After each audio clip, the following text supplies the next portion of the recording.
I've been a mechanic for as long as I can remember.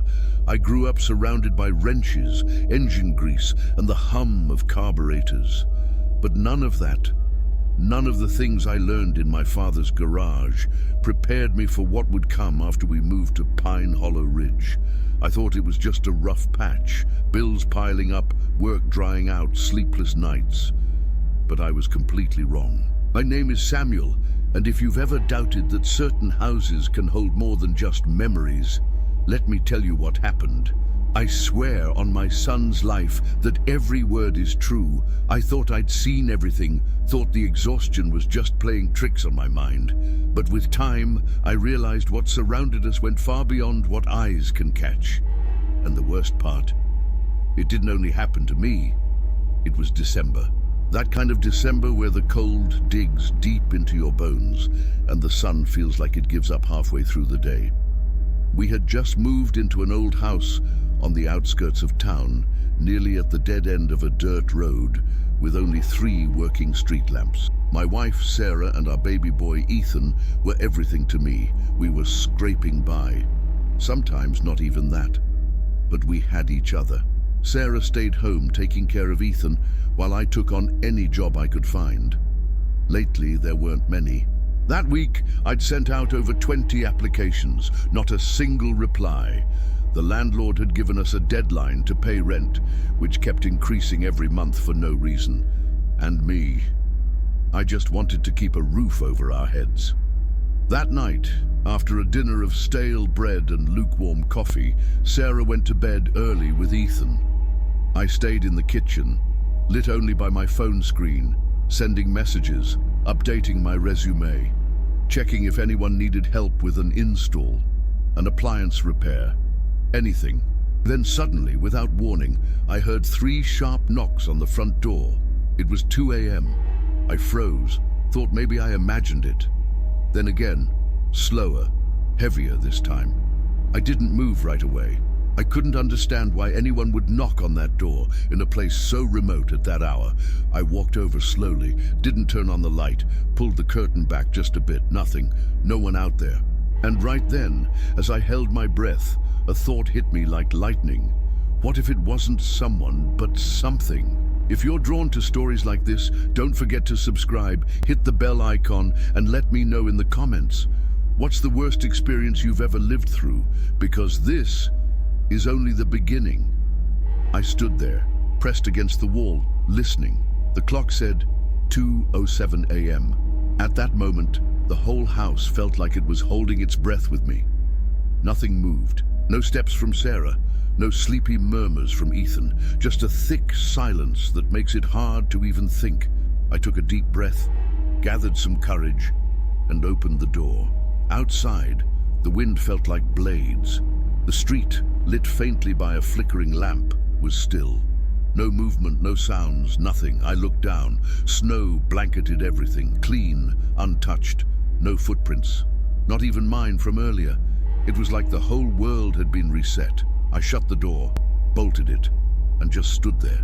I didn't know if I should wake Sarah.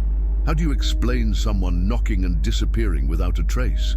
Even I wouldn't believe it if I hadn't experienced it myself. I went back to the kitchen, poured the last of the coffee. It was cold, but I needed to keep my hands busy. Inside, a strange discomfort began to settle. Not quite fear, more like that restless feeling when something doesn't fit and you can't explain why. I stayed at that table until sunrise. Didn't sleep a minute. When Sarah got up, I told her I'd stayed up late working. I didn't mention the knocks, didn't want to worry her. We already had enough on our plate. No need to add ghosts to the list. She smiled at me with that tired sweetness that always broke me a little. I knew she was worn out too, and trying not to burden me.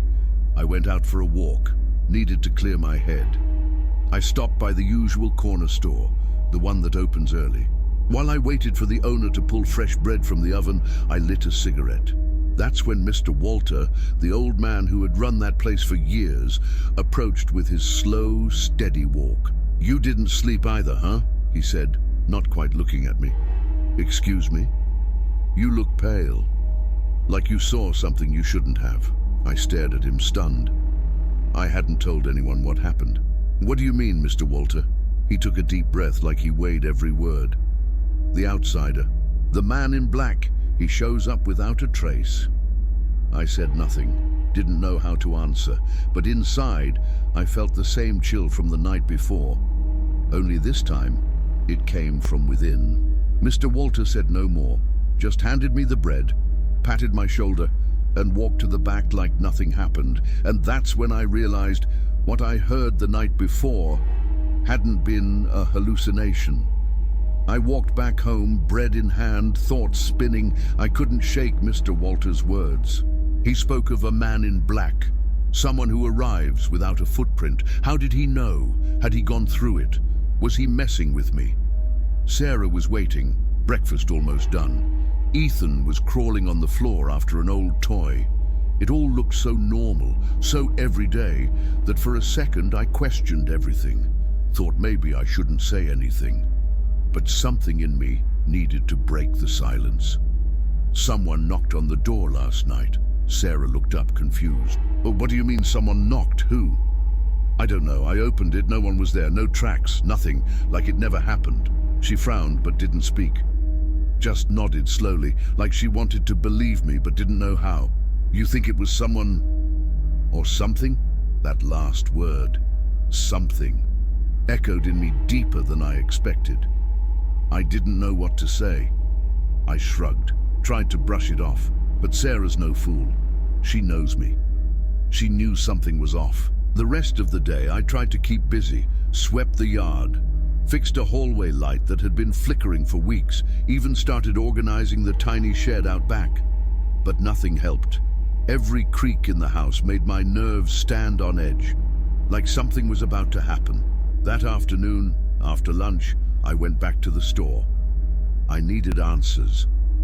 Wanted to confront Mr. Walter, see if he'd really experienced what I had, or if he was just feeding some town legend. I found him stacking boxes behind the counter. Got a minute, Mr. Walter? He looked at me with the kind of calm only old men who've seen too much can pull off. Sure, son. What's on your mind? What you said this morning? Has it happened to you before? He went quiet. Listen, Samuel, some things it's best not to name. Around here, some of us learn to live with silence. Others, they go looking for answers. I need to know, I pushed. If something's threatening my family, I can't just ignore it. He sighed, then leaned in, speaking barely above a whisper. That house, where you're living now, it's seen nights like the one you had. What are you saying? You're not the first. There were others before you. They didn't stay long. I didn't know what to say. Something in his voice, in his eyes, froze me. What did they see? He looked at me for a long second and said, "The problem isn't what they saw, it's what they let in." That night I tried to forget. I just wanted to sleep, wanted to believe it had all been coincidence, nerves, exhaustion. But I couldn't shake Mr. Walter's words. The problem is what they let in. Sarah and I tucked Ethan in around 9. He was peaceful, almost asleep already. We got into bed without saying much. She curled into me, like her body needed shelter, even if she didn't speak a word. After 2 a.m., the silence shattered. 3 knocks. This time, more deliberate, slower, as if someone knew exactly how long we'd take to react. Sarah sat up instantly. "Again?" she whispered, eyes wide. I nodded, got up slowly, heart pounding. She picked up Ethan and stayed behind me. I walked toward the door, bare feet pressing against the cold floor. I paused at the lock, looked at Sarah. "Don't open it," she said firmly. "Not this time." I didn't. Instead, I peeked through the window slit beside the door. Outside, the same but this time, light. Right at the edge where the snow had started to pile up, there were footprints. They were small, faint, like something with weight had stepped there, but without a defined shape. The footprints went only one way, from the road straight to our door. No return trail, no others nearby, just those. I didn't want to look any longer. "There's no one out there," I said, even though I didn't believe it myself. Sarah clutched Ethan tighter against her chest. He was still asleep, blissfully unaware. We went back to the bedroom, left every light in the house on. I pulled up a chair and sat beside the bed, my eyes fixed on the door. Sarah watched me silently. I saw fear in her eyes, but also something else. Something that looked like recognition, as if she had felt this before. "When I was a kid," she said suddenly, "I heard my grandma talk about the one who knocks without a name." I looked at her confused. She said there were things, beings, that didn't ask to come in. They just knocked, and if someone answered, they were already inside. A chill climbed up my spine, all the way to my neck. And then what happened? She didn't answer, just looked away. We didn't sleep at all that night. And for the first time since we moved into that house, I felt something had broken, like normal life had stayed outside, beyond the door that someone, or something, had knocked on. In the morning, Sarah looked at me intently and said, "You need to speak to Mr. Walter again." As much as I didn't want to admit it, I knew she was right. I had no other choice. That afternoon, just before sundown, I walked to Mr. Walter's home. It was a few blocks from ours, an old place with a wooden porch and chipped white window frames. I tapped gently on the gate. I didn't want to seem desperate, though I was. He opened almost immediately. He didn't look surprised to see me. On the contrary, it was like he had been expecting me all along. "Come in, Samuel. Coffee's already brewed," he said with his usual calm tone. I stepped in without saying much. The smell was familiar. Old wood, pipe tobacco, and damp soil. We sat in the kitchen across from each other at a worn-out table with a plastic cover that had seen better days. He handed me a mug without asking. Steam floated between us like a veil, hiding the truths we weren't ready to face. "I need you to tell me everything you know," I said finally. "I can't keep living in that house without knowing what's happening." Mr. Walter took a slow sip and waited a few moments. "The house you're in, it's not new to stories like this." I stared, waiting. "Many years ago, a man named Everett lived there. Nobody really knew much about him. Kept to himself. Always wore black. Never looked people in the eyes. What happened? One night, something in him snapped. They say he murdered his wife and his little girl. Then he ended his own life, right in the same dining room where you have breakfast with your family." My stomach twisted, not just from the story, but from how he told it. No theatrics, no drama, just facts, like someone recalling something inevitable. And since then, no tenant has lasted more than a few months. Some leave without a word, others lose their minds. But all of them mention the same thing: knocks on the door at night, strange feelings, dreams that don't feel like dreams. I leaned back, dizzy. Why doesn't anyone say anything? Why would they rent us a place like that? Mr. Walter looked at me with a mix of compassion and resignation. "Because in this town, silence is sometimes the only way to survive. It's not cowardice, it's self-preservation." We sat quietly for a few seconds. The wall clock struck 6 with a sharp, metallic tone. "There's one more thing, Samuel," he added, pulling an envelope from a drawer. "If you've already opened the door, you might not be alone anymore." He handed me the envelope without another word. "Don't open it unless you've got no other way out." And right then, I knew everything was about to change. I walked home slowly, the envelope tucked inside the inner pocket of my coat. I didn't open it, but just having it pressed against my chest felt like carrying something far heavier than paper. I kept telling myself it couldn't be real. These were just stories, superstitions in a town wrapped in old legend. But when I got back home, something made me doubt even more. Sarah was in the living room, Ethan asleep in her arms. But her face wasn't the face of a calm mother. She was pale, lips tight, like someone who'd been holding their breath for hours. "Samuel," she said as soon as I walked in. "Mr. Walter stopped by." I froze. My breath caught. "What? What do you mean he came?" He knocked gently, smiling, handed me a bottle of coffee and said it was a thank you. But I don't even remember lending him one. I sat on the edge of the couch trying to process it. What else did he say? Nothing, just smiled. But Samuel, there was something off. He looked different. Not like the man I saw before at the store.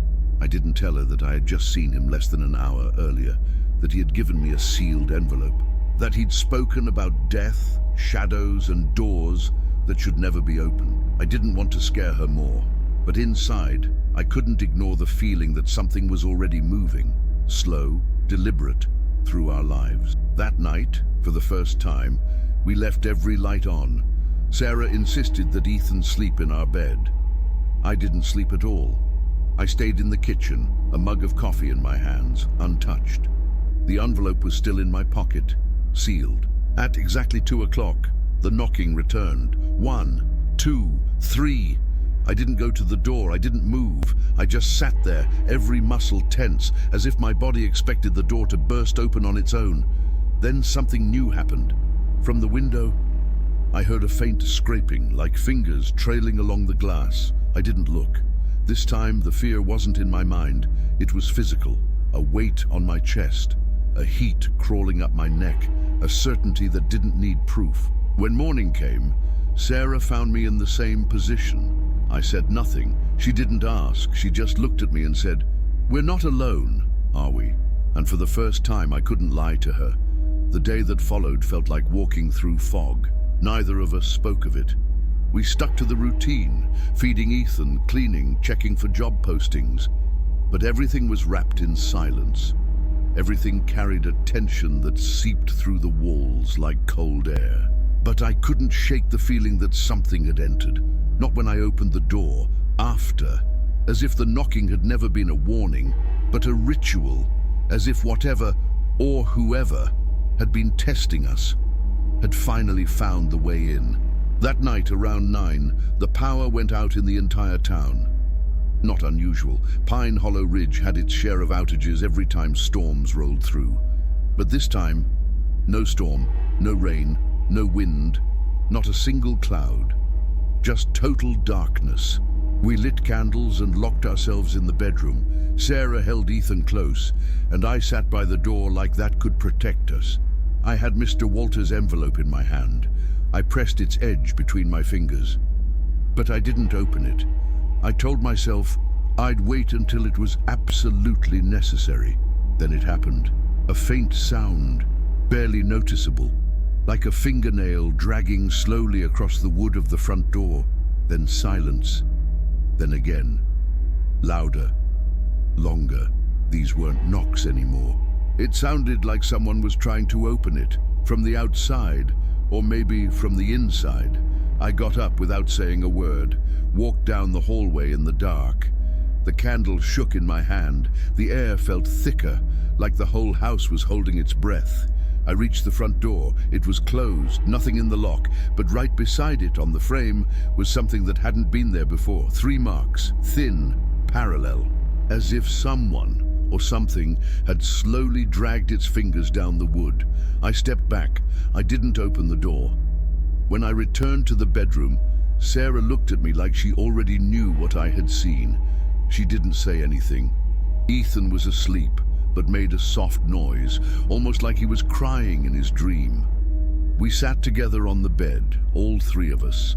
That night, there were no more knocks, no whispers, no footsteps, but sometimes silence is more dangerous than any sound.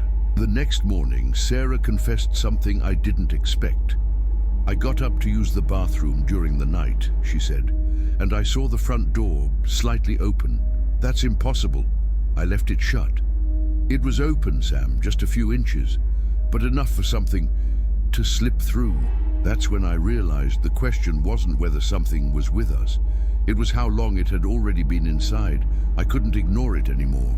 That morning, with the image of the half-open door still fresh in my mind, I locked myself inside the small workshop behind the house, that cramped shed full of rusty tools and tilted shelves where I went to think.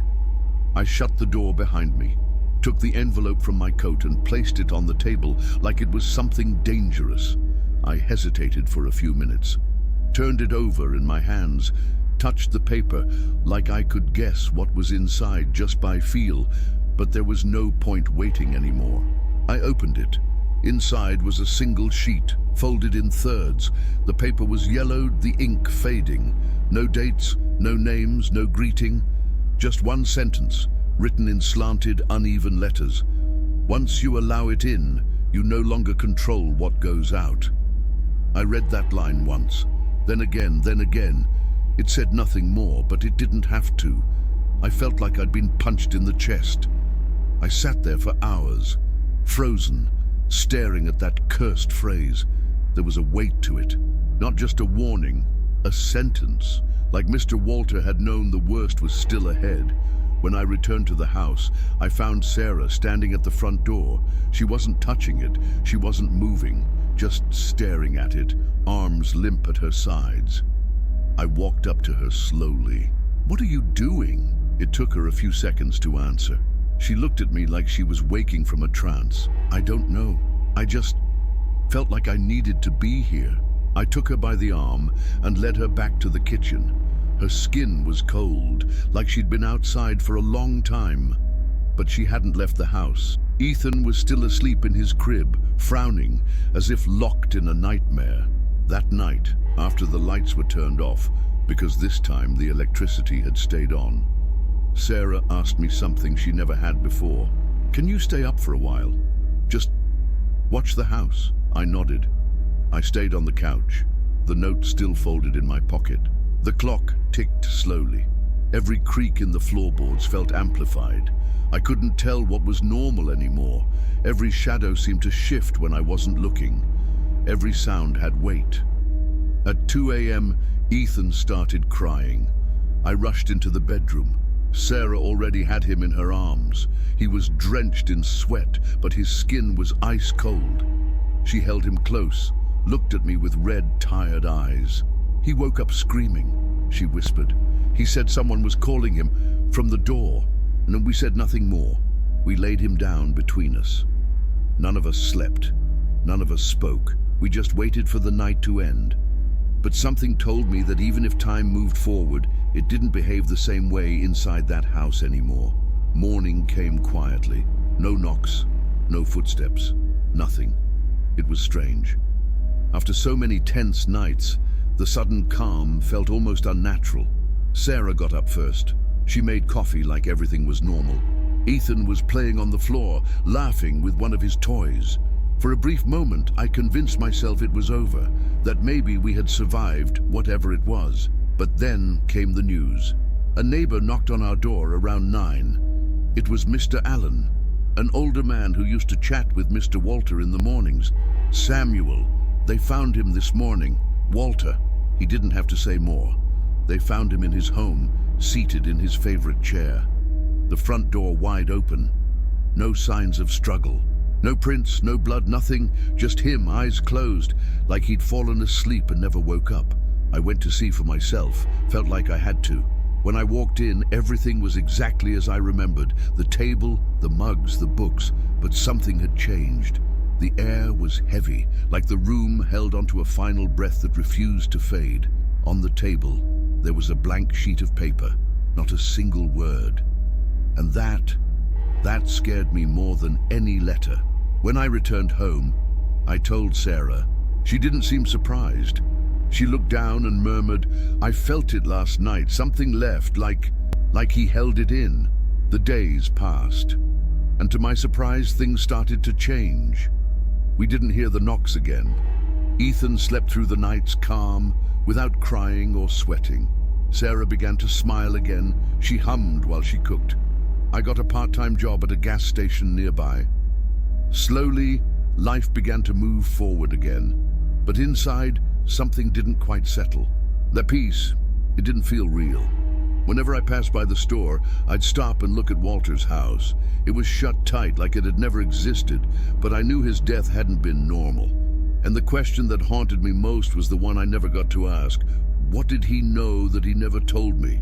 Sometimes I thought about opening the envelope again. Maybe there was more hidden inside, but I never did. I stored it in a box, alongside the blank sheet I found in his house. Both weighed heavier than any tool in my workshop. And even though everything seemed normal again, I knew that was just on the surface. The house didn't show signs anymore. But me, I kept hearing things. Soft creaks at the same time each night. Echoes no one else could hear. And the most unsettling of all, a faint breath, barely audible, that I sometimes felt from the other side of the front door, as if whatever came in never really left. It's been over 3 months since the night Walter died. Since then, nothing strange has happened. No more knocking, no more shadows, no doors creeping open at midnight. Sarah found her rhythm again with Ethan, and I started working full-time at a small repair shop across town. To anyone watching us, we're just another ordinary family, the kind that smiles at the Sunday fair and buys bread from the same store every week. But inside, nothing was ever the same. Because even though things quieted down, I know something's still there, and that's the hardest part to explain. Some nights, not every night, but often enough, I wake up for no reason. I check the time. It's always between 2 news and 2:10. I get up quietly, careful not to wake Sarah or Ethan. I walk through the house like I don't belong in it anymore, like every step is trespassing on something that isn't fully mine. I reach the front door. It's closed. Always is. I've checked it 1,000 times. Double lock chain, extra bolts. I even reinforced the frame. Still, I stop. I rest my hand on the wood. Cold, solid, secure. But it's not the touch that chills me. It's the sound. Because from the other side, I don't know how to explain it, I hear breathing. It's not the wind, not an echo. It's rhythmic, damp, as if someone were pressed against the door, forehead leaning into it, just waiting. No voice, no movement, just breathing. At first I thought I was losing my mind. Stress, trauma. I went to the doctor, got blood work, scans, everything normal. Perfect health, he said. But health isn't what concerns me. It's memory. Because I remember every detail, every night, every knock, every time I opened that door to find no one there. And I remember what Walter told me, with the calm of someone whose time had already run out. If you've already opened the door, you might not be alone anymore. Now I understand.